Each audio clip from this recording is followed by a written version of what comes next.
Hello friends, कैसे हैं। मैं हूं मीना। हमारे यूट्यूब चैनल पे आप सभी का स्वागत है। आज मैं छठ पूजा का बहुत ही प्यारा सोहर गीत सुनाने जा रही हूं।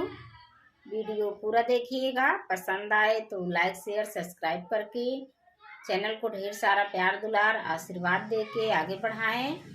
कमेंट में बताएं कैसा लगा। अंगना में कोसिया भराइला कल साधराइला कल साधराइला हो। अरि अरि उखिया के दिया वजराइला छठिया पूजाइला हो। अरि अरि उखिया के दिया वजराइला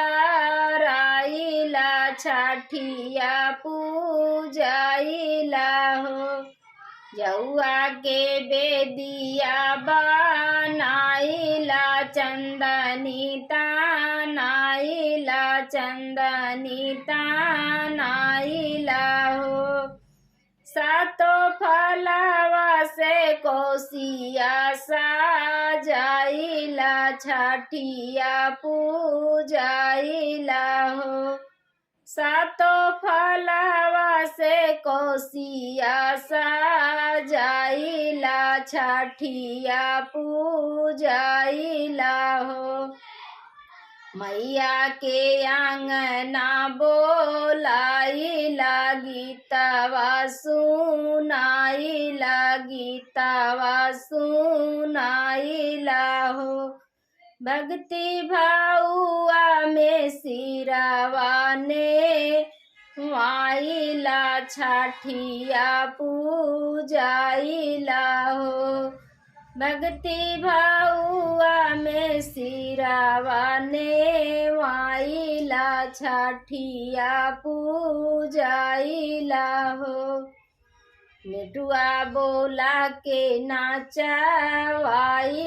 बाजा बाजा वाइला बाजा बाजा वाइला हो।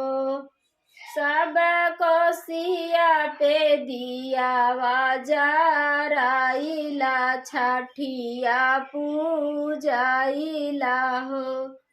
सब कोसिया पे दिया वजराइला